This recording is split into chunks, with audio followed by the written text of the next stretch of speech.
Hello and welcome to Original Soundchat, where video game music is a work of art.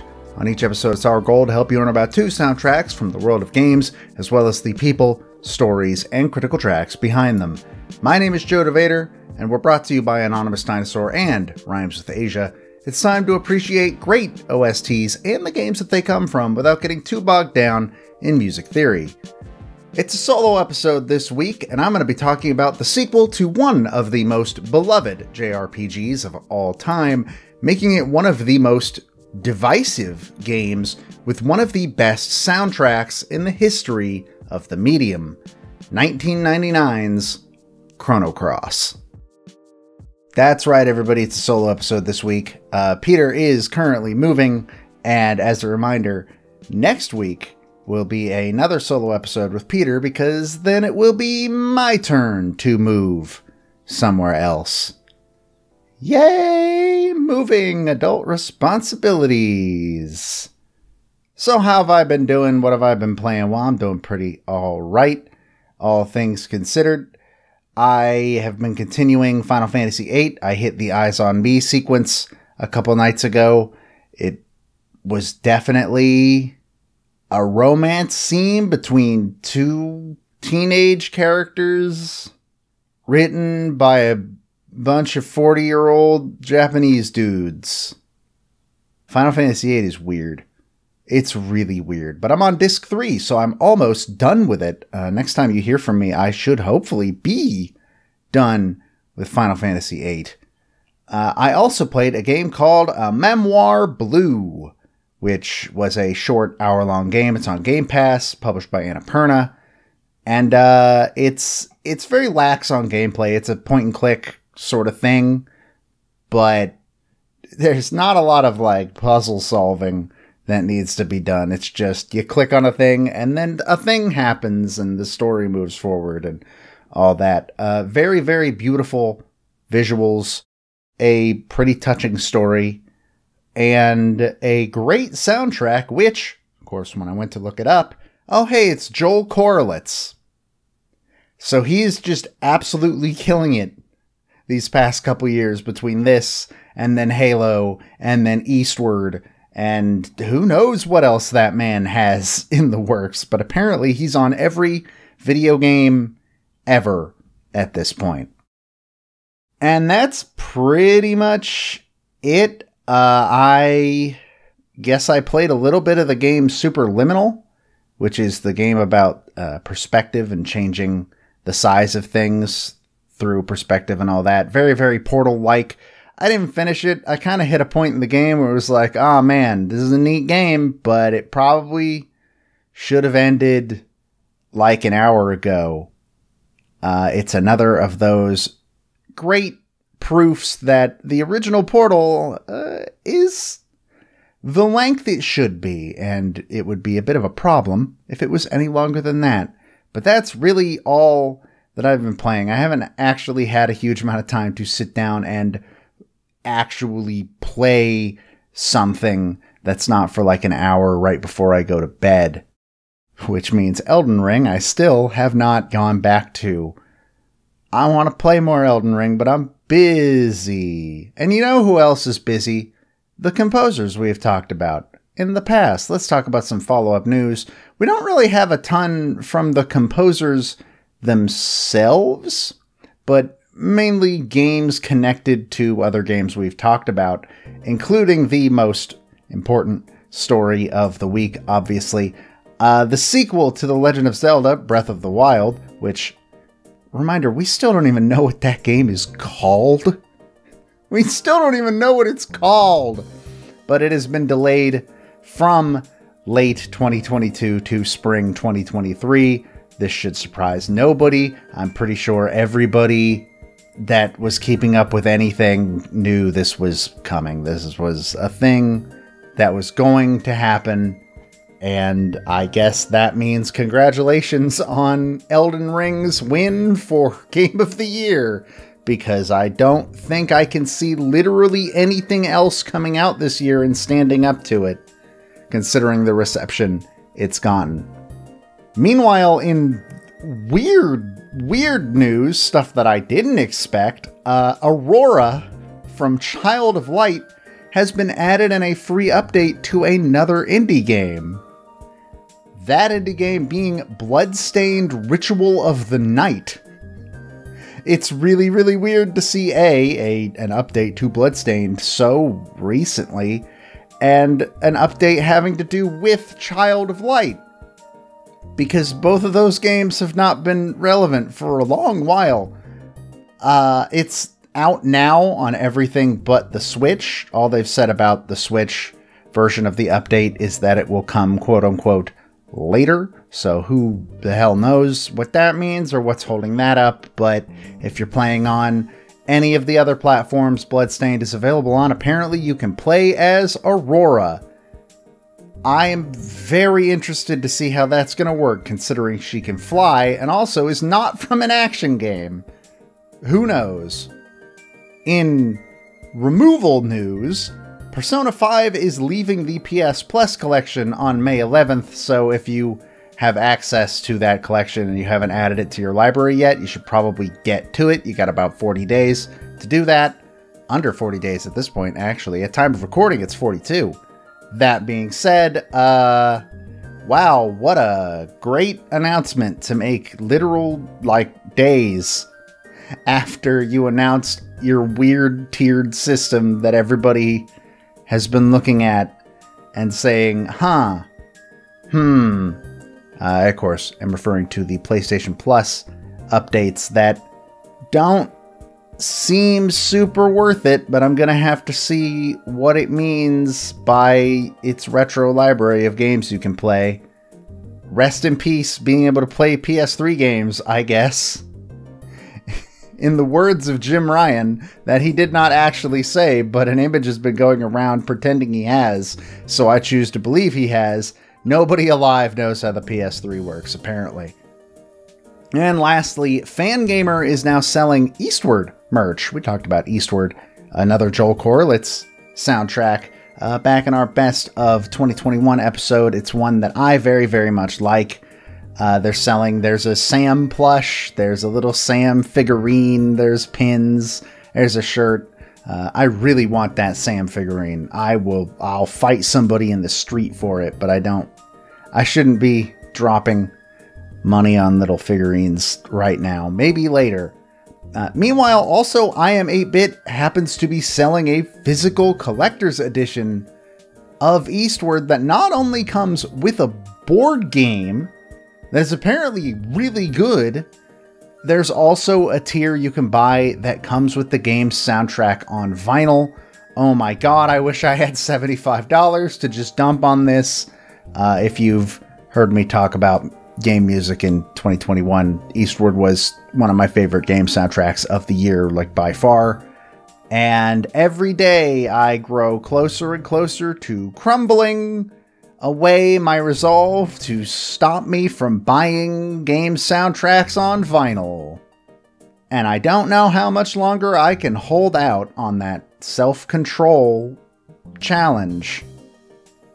Anyways, let's stop talking about things that I shouldn't buy and talk about things that I do plan to buy, and also things that I'm very kind of excited to talk about, despite the fact that I don't actually know a ton about this game outside of what I have just finished researching for this episode. Let's talk about Chrono Cross. So Chrono Cross originally released for the PlayStation on November 18th, 1999 in Japan, released in North America almost a year later on August 15th, 2000, and then apparently, I didn't know this, never released in Europe. They registered a trademark for it in the EU, but the game never came out in Europe. Then, in 2011, it released on the PlayStation Network, so you could buy it on the PlayStation 3, everywhere but the PAL regions. So even then, they did not get Chrono Cross. I don't know what they did to deserve not getting this video game, but I hope they figured it out, because it's also now coming out on April 7th. That's this week, this Thursday specifically. the Chrono Cross Radical Dreamers Edition, a full HD remaster. It's coming out worldwide, so I assume that means Europe. So congratulations, Europe. You get to play Chrono Cross. It only took 20 years. It was developed and published by Squaresoft, and in North America, it was published through a publishing partnership between Squaresoft and Electronic Arts, which, if I remember correctly, I think Final Fantasy VII was also in that bucket. Basically, I guess back in the late 90s and early 2000s, Square and EA had a deal where they sort of worked in tandem to bring Square games to the West, and this deal sort of just disappeared after they did the merger and became Square Enix. Chrono Cross is a JRPG that takes place in the same universe as 1995's Chrono Trigger, and it's very important that that is specified because, as I will say a lot when we get to the actual development history of this game, it is not Chrono Trigger 2. Explicitly, it is not Chrono Trigger 2. It is the second Chrono game. That'll make more sense in a second, but if you haven't heard of 1995's Chrono Trigger, it's a game that is often cited as one of the best video games ever made in the history of the medium. I personally agree with that. It is absolutely fantastic, untouchable, it's a fantastic game, and we've actually already talked about it in the past. This game, for the most part, overall at first glance, plays pretty much the same as Chrono Trigger, except the battles don't work anywhere near like Chrono Trigger does. So, at first glance, when I looked at it, just through like screenshots and stuff, it kind of just looked like Chrono Cross was, it's just, there's no ATB or positioning system like Chrono Trigger had, as far as I can tell. And that is true. It's just, it seems to be a more turn-based system, just more traditional in that way. There are no random encounters like in Chrono Trigger. Enemies are visible on the world or are triggered by entering specific areas. That's how the original game worked. And this I didn't know, though. In Chrono Cross, you can run from any encounter. This includes boss fights and also includes the final boss. That is hilarious. I think that's amazing. Abilities are apparently handled through equipables in a manner that is very similar to FF7's materia system. They're known as elements. Each character in the game has a unique size and shape of grid, which you can put these items on. I assume they work similarly to the attaché case in RE4. I don't know. I actually wasn't able to find an image of this, but I didn't look super hard. Something I need to make sure I say, I didn't look a lot into this game's plot or a lot into the game itself because it's coming out in 2 days at time of release, and I want to play it. So I don't want to spoil myself. So this is mostly based on descriptions on Wikipedia, which are famously great at describing complex gameplay. Characters also apparently have a stamina bar during battle, with each character starting at 7 at the start of a fight. Actions will take different amounts of stamina points away proportional to their effectiveness, and if that character's stamina drops to 0 or below 0, that character must then wait before they are able to act again.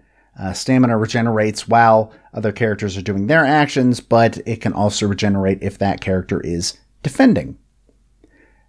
I didn't know this, though. There's no EXP in Chrono Cross. Following a battle, according to Wikipedia, and I will say this is one of the hardest things to try and explain off of a Wikipedia description.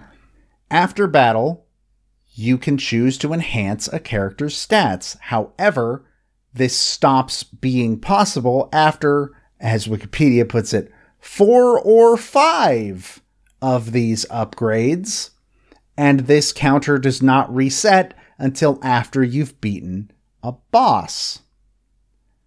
I don't quite understand just from writing what the hell that means, but I did see that they described it as, this is our way to try and alleviate the problem of grinding.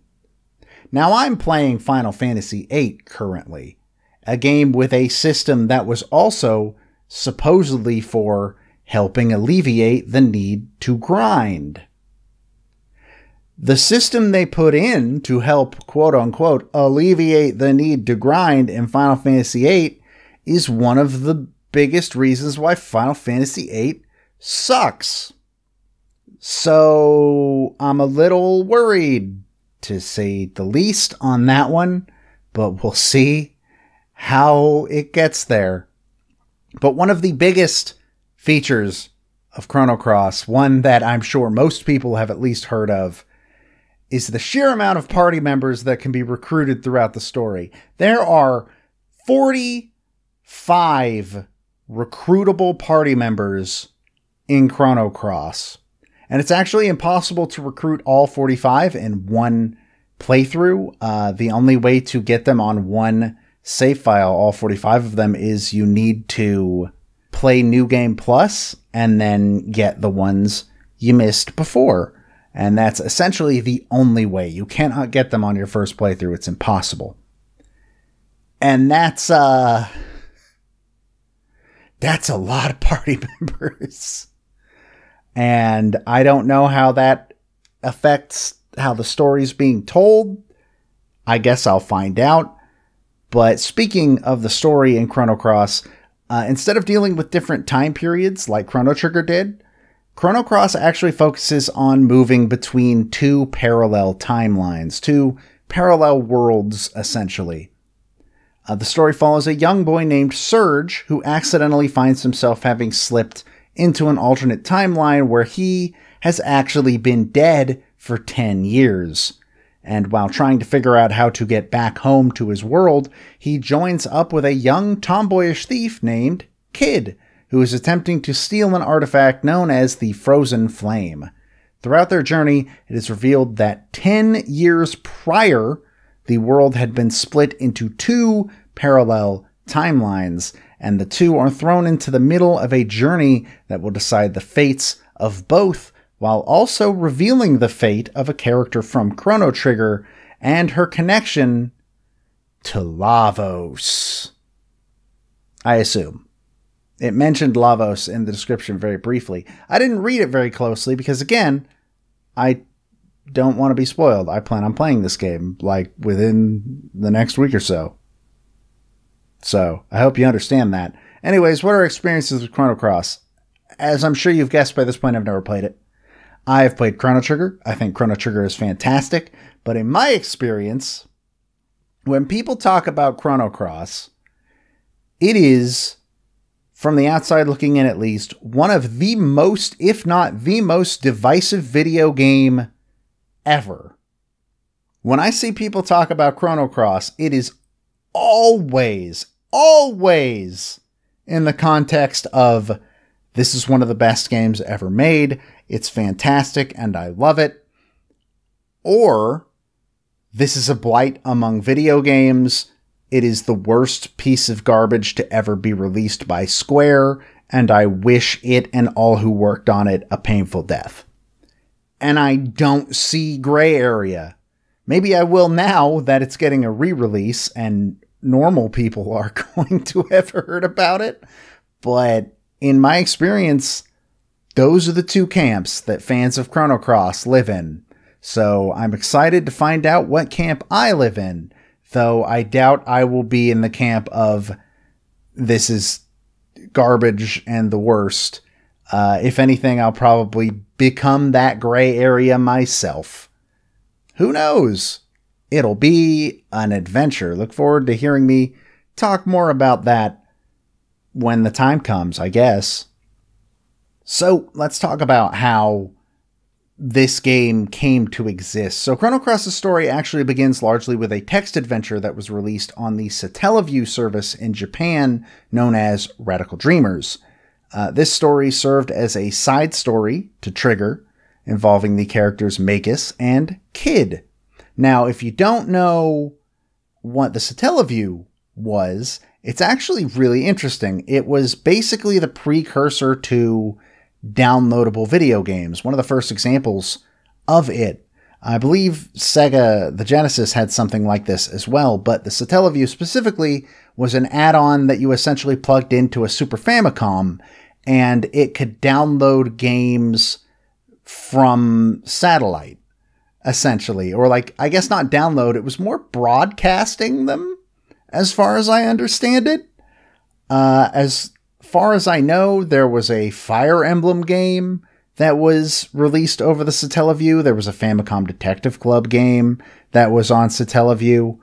It's a really, really interesting piece of technology that didn't leave Japan. And to be perfectly honest, if the cloud games of today are anything to go by, wouldn't have worked outside of Japan anyways. Maybe in like South Korea or, you know, one of the other countries that has any infrastructure for that kind of thing at all.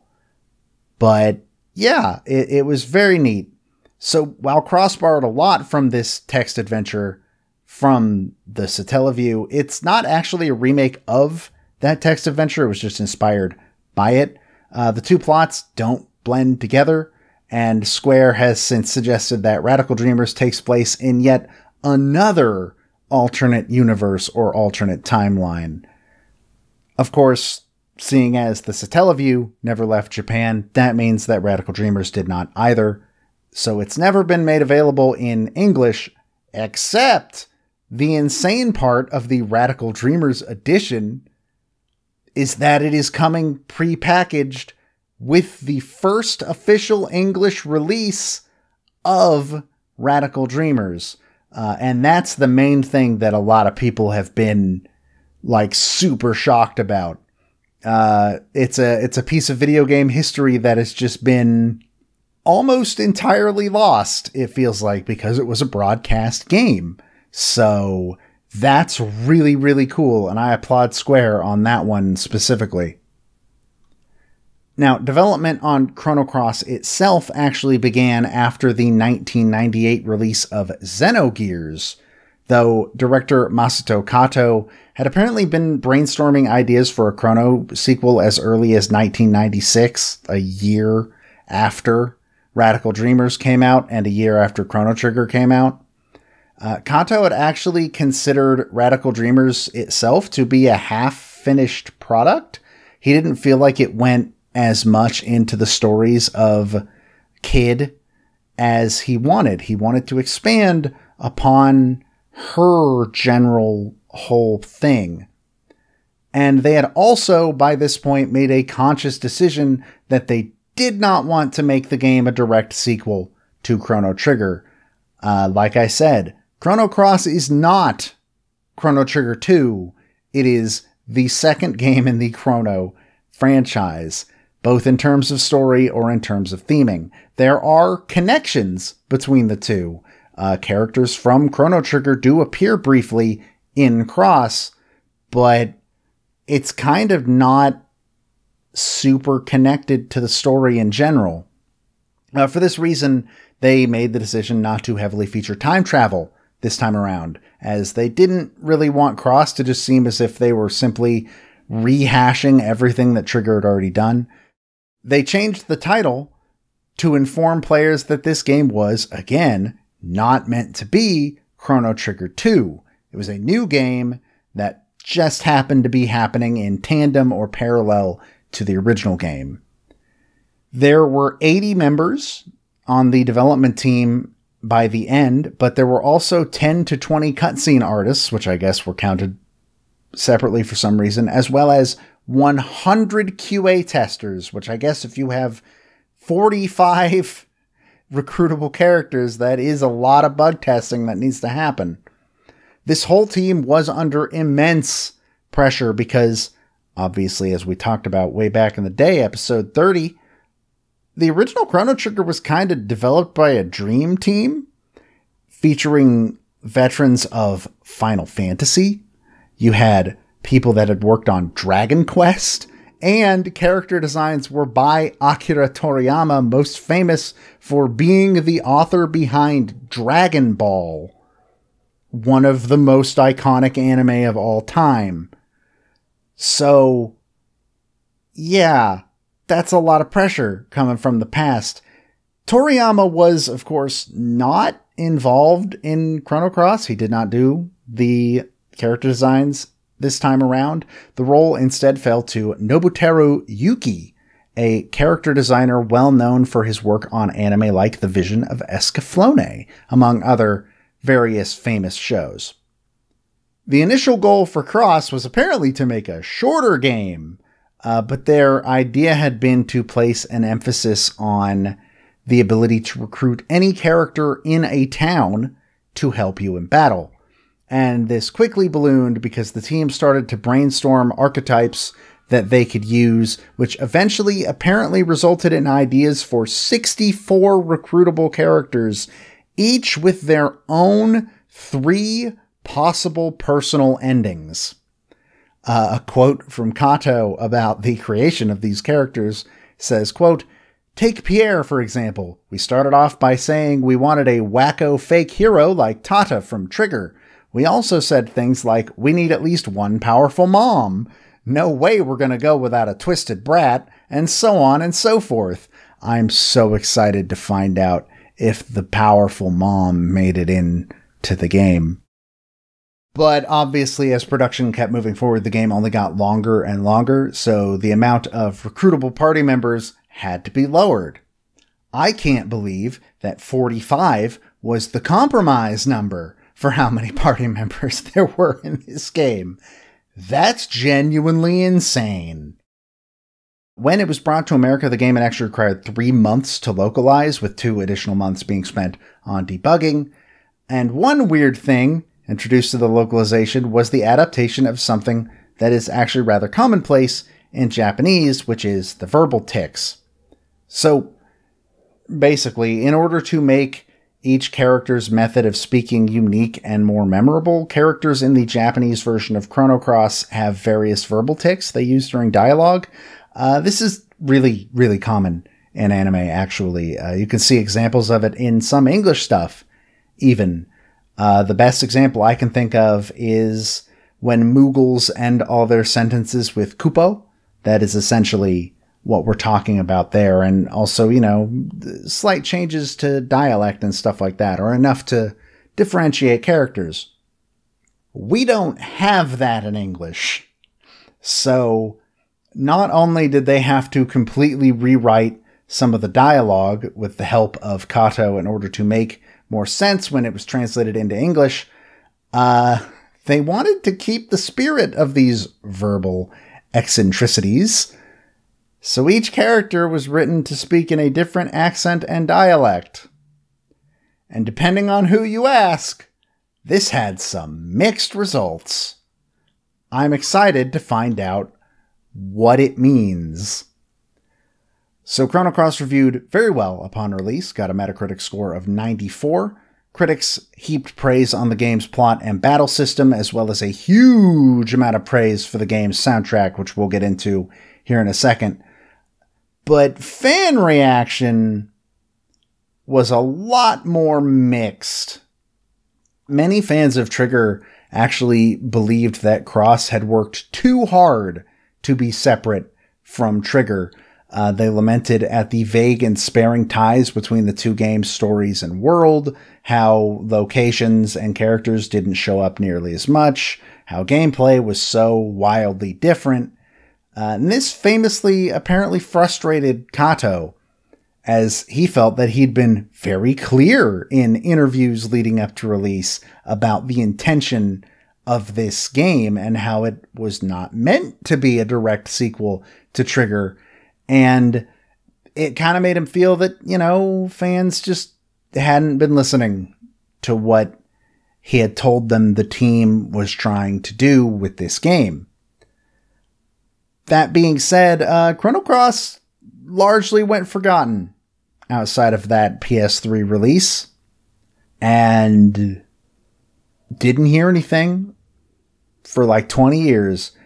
And then a 2021 NVIDIA leak sparked rumors that a remaster might be on its way, and these flames were only fanned further when the mobile game Another Eden featured a crossover event with Chrono Cross, which was the first major use of characters like Surge and Kid in over 2 decades.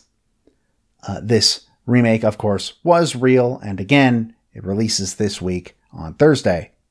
Fun note, that same NVIDIA leak also happens to mention other potential Square Enix projects, including remakes of Final Fantasy Tactics and Final Fantasy IX, and also apparently Kingdom Hearts 4. I'll believe that one when I see it, but the other two sound possible. Otherwise, the Chrono brand has kind of been devoid of new games since the release of Cross. Hironobu Sakaguchi, the creative lead behind Final Fantasy at the time, and also one of the people that worked on the original Chrono Trigger, he mentioned in 2001 that the team had wanted to make a third game and had even begun discussing script ideas for it. And then shortly after that, of course, Sakaguchi was thrown into the garbage by Square, and nothing has ever materialized from the Chrono series since, despite pretty much everybody involved with the series having voiced interest in returning to make a third game. Apparently, and this is something that stood out to me on the Wikipedia article specifically, at E3 2009, the Square Enix Senior Vice President Shinji Hashimoto remarked, quote, "If people want a sequel, they should buy more." To which I say, buy what? Buy what?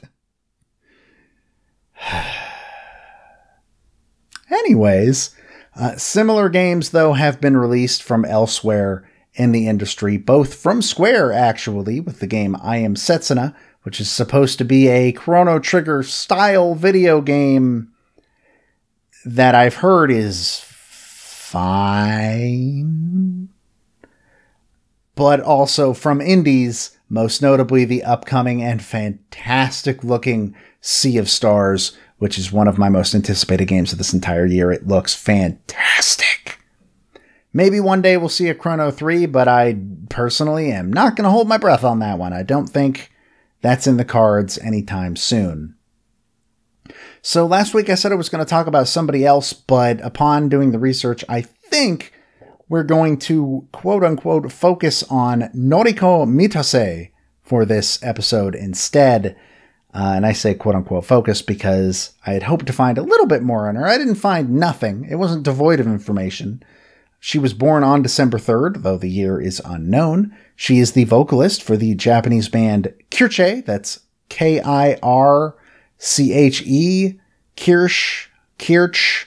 I don't know how that's pronounced, but that's the band she's a part of.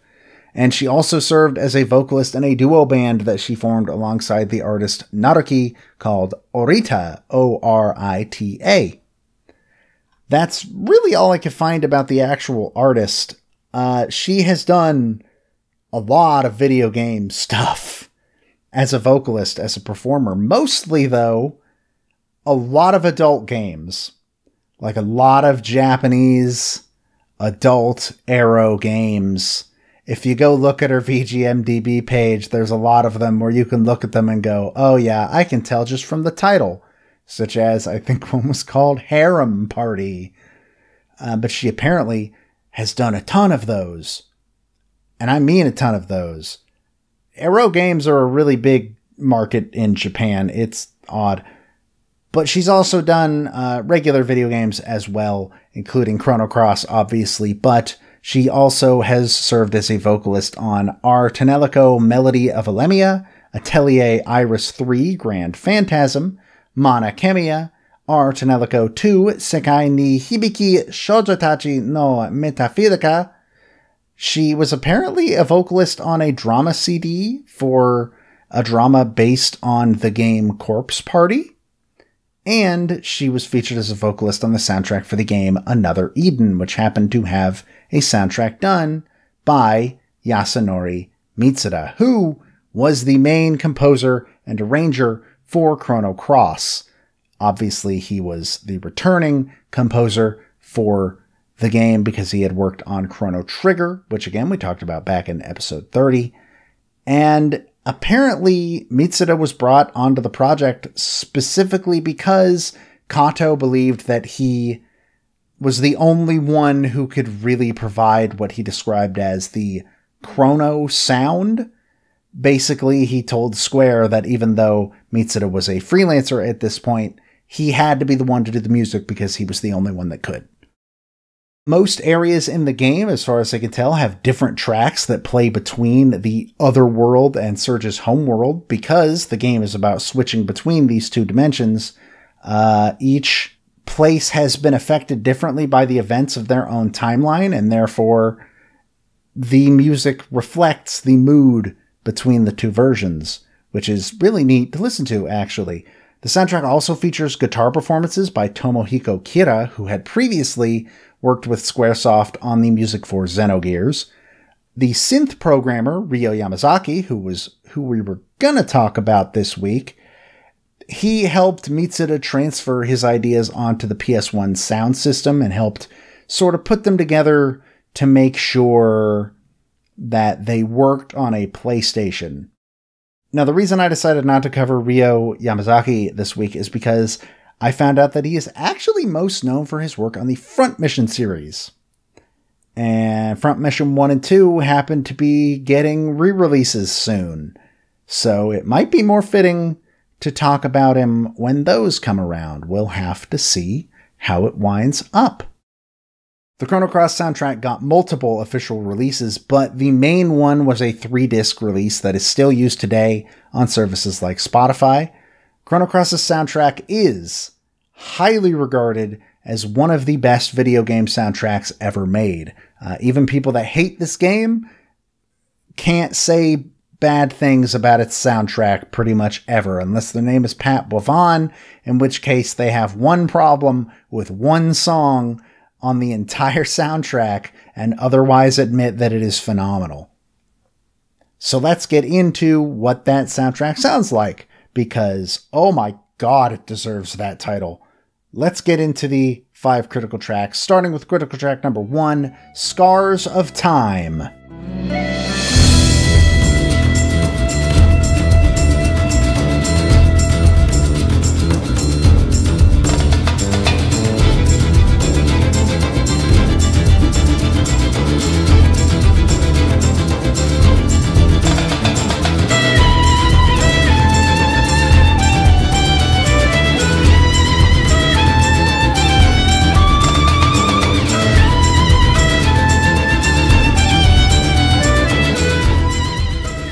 This song is also known around the internet as Time's Scar. The titles I'm using in this episode are based on the Spotify release, so I assume those are the official titles. This is the title theme of Chrono Cross, and one of the most highly regarded songs on the soundtrack as far as I can tell. It starts with this very serene sort of flute and acoustic guitar duet, but then just erupts into this incredibly epic piece, which adds a very fantastic string section. I really, really like the accompaniment and also the melody of that string section, and then also adds the super intense percussion. This song is so damn cool. Oh man, this is, I think when I was giving it a listen to try and figure out what I was going to talk about for this episode, this is the song where I was like, oh no, this soundtrack rules? It's fantastic. I don't know what else to say about it other than, oh my god, what a start. From there, we're going to move into critical track number 2. It's some town music, because every RPG needs its good town music. This is Termina, Another World.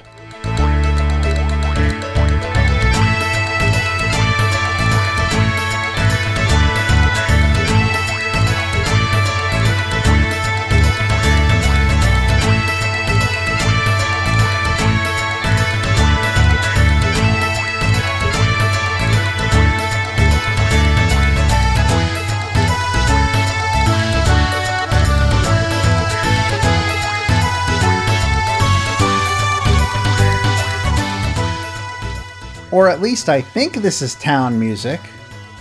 I don't know. It sounds like town music, though. So we're going to go with that. This sounds closest to what I'd expect from a Chrono game, mainly because I think this song specifically feels the closest to the original SNES soundtrack for Trigger. It reminds me a lot of the song Guardia Millennial Fair, which, if you remember the Chrono Trigger episode, is one of my favorite songs in the game. And, of course, that means I have to talk about this one, but also, hey, bagpipes. I feel like we have talked about a lot of games with bagpipes on its soundtrack lately, most of them coming from Square, so hey, underrated instrument when used correctly. I really love the energy of this theme, and it feels nice and has this really peppy sort of tone to it that is exactly what I want from a town theme in a JRPG. But what about something more familiar? Well, for that, we're going to get to critical track number 3. This is Chronomantic.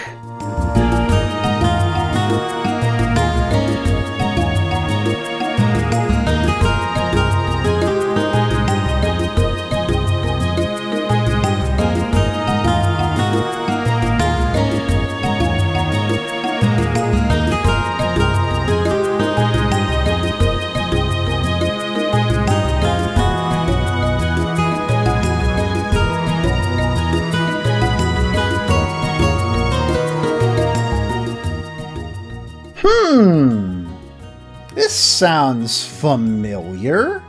Where have I heard this before?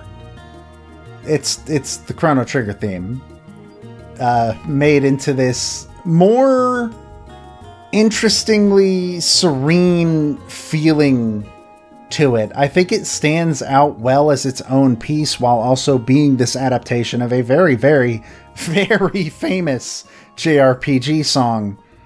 And that's almost worth pointing out on its own. Just this acoustic guitar version of the Chrono Trigger theme is beautiful.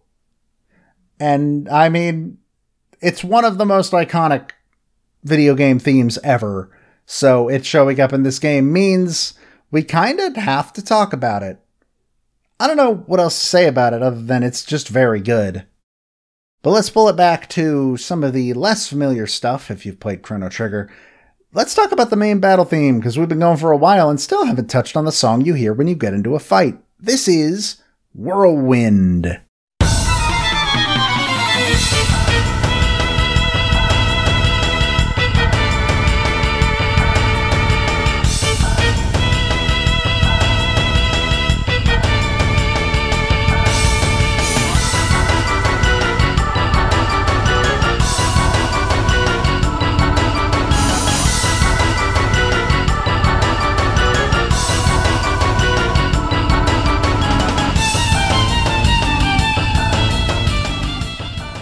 The song has also been referred to on the internet as Gale.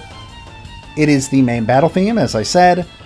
I think the main opening strings are a tad shrill at the very beginning. And this is the song that I mentioned that YouTuber Pat Bavon has a problem with one track on the entire soundtrack, and it's this one. I don't think that the intro ruins the song. I do think, though, that it's not nearly as good as Battle 1 from Chrono Trigger, for sure. But I really, really do like the hectic quality to it. But it feels a little too hectic to just be a regular battle theme. This feels like a boss theme. But it's not, apparently. So that's weird. But it's got a really, really good string part after the intro, of course. And just, you know, it has a good sense of movement to it, at least. So you're going to be hearing it a lot. Gotta mention it here. So, you know, battle themes. But nah, screw that. We got to talk about my favorite song on the soundtrack. The best song, in my opinion. Critical track number 5. Radical Dreamers, Le Trestor Interdit.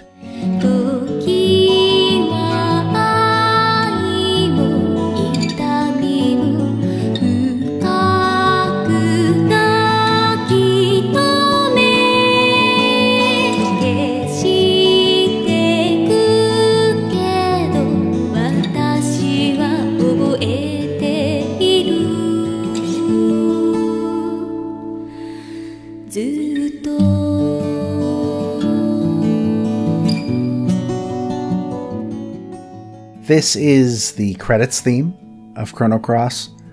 It is, I believe the translation, from what I've seen, is either the unstolen jewel or without taking the jewel, as the internet has claimed it.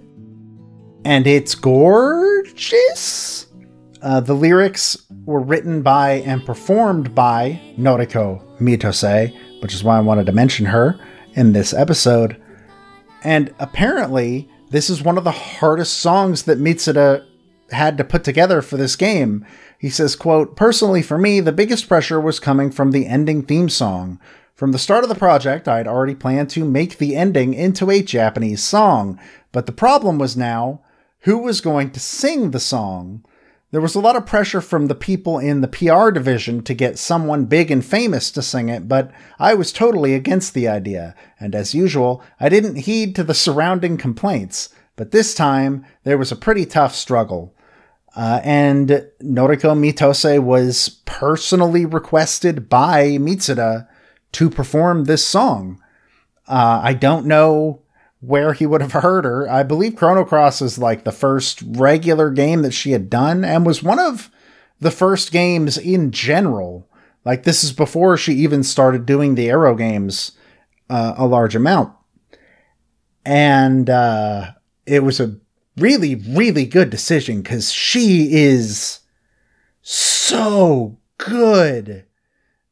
It's such a good song. This also features a guitar performance by Tomohiko Kira, who apparently he and Mitose really hit it off and actually made an entire album, including this song, out of it after recording this theme. Allegedly, this also made Masato Kato cry when he first heard it in the game, when they played it after development had wrapped, and I can see why it would do so.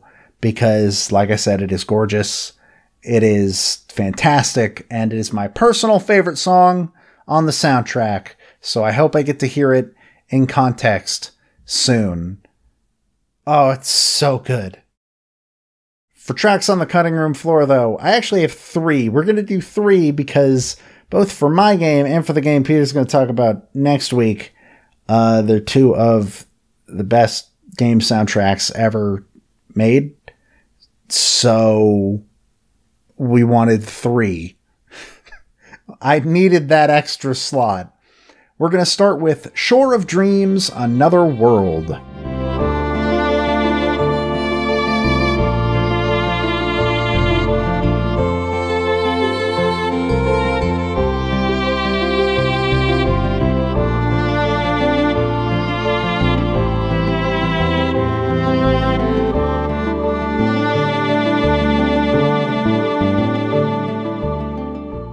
I don't have a ton to say about this song other than it's just really pretty. It's kind of a soundscape that sort of washes over you more than anything.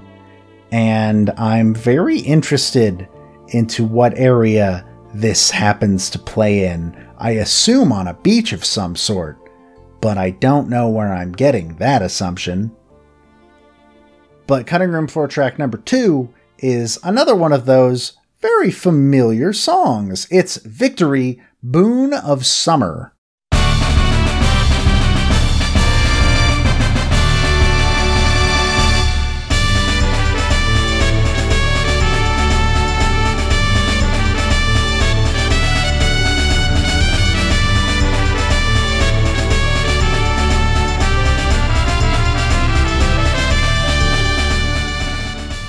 There are like 2 or 3 renditions of the original Chrono Trigger Victory theme in the game. I believe they are used as the Victory theme after battle. That would make sense to me.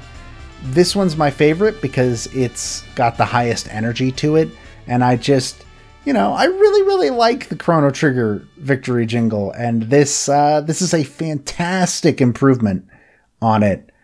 And I don't know, it feels good to listen to.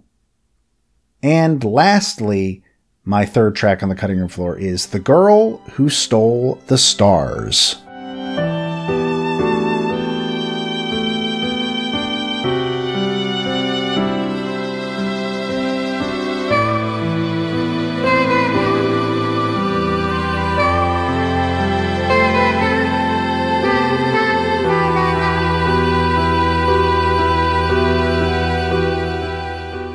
I'm wondering if this song has something to do with Kid. Again, I don't know, because I haven't played the game and I haven't looked into it. This mostly jumped out to me because it's just really pretty. You've got this mostly a violin and piano duet. There's a little bit of flute in there as well. And it's just very, very pretty. It's very up my alley. So it stuck out to me when I was giving it a listen through. So I wanted to mention it here. Anyways, what'll I never forget about Chrono Cross? I don't have anything to forget. But soon I will have things that could potentially be or be not forgotten. I'm also just really looking forward to hearing the remastered soundtrack, because I've actually personally stopped myself from listening to the samples that Square's put out because I want to hear them for the first time in the game. And I think that's another really great thing about the fact that I sat down and listened to the whole soundtrack for this episode, is that now I've heard the originals and I can't wait to see what they do with those in this remaster. It's very exciting, and I'm super looking forward to playing Chrono Cross Radical Dreamers Edition. But that is all we have for today, for this week, for Original Soundchat. I hope you enjoyed the talk about Chrono Cross, the me sitting here talking to a singular microphone all alone, talking about a game I haven't played. That's the weirdest scenario I think I've put myself into in this entire thing. So you can find us on Twitter. You can find Peter at Pete Speakeasy. You can find me at String Pixel. You can also find the show at Soundchat OST, where you can get to us and not only tell us how well or badly I did talking about a game I haven't played, but you can also suggest games for us to cover in the future, which I actually have a couple of games that were fan requests coming up in the schedule in the next month or so. So we do pay attention to those, and we do eventually do them when we see the opportunity to do so. You can find the video version of this podcast on the YouTube channel Rhymes with Asia, but you can find the audio version directly at anondino.squarespace.com. You can also find it on all of the podcast sources around the globe, whether that be Apple Podcasts, Google Podcasts. We're even on Spotify, which is a miracle. From the beginning when we started this show, not only do we have the podcast feed on Spotify, you can also find a playlist where if a game soundtrack that we talk about is on Spotify, then we add the Critical 5 and Cutting Room Floor tracks to this playlist. And of course, Chrono Cross is on Spotify, so look forward to these fantastic songs being thrown in the mix there. So next week, as a quick reminder, it will be another solo episode, but this time it will be Peter instead of me. He will be talking about Yoshihiko Ando, while in the distance, maybe you'll be able to hear my entire body break as I move a couch. I assume that's how that will go, but there's really no way of telling. Anyways, to play us out, I went looking for a fan remix fan cover, as we usually do, and I feel like we haven't mentioned Grassini Project on this show before, and if we have, I don't remember where it would have been.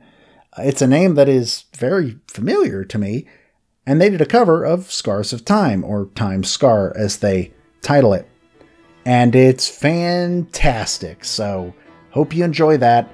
Thank you for listening this week to Original Soundchat. We will see you next time. Take care.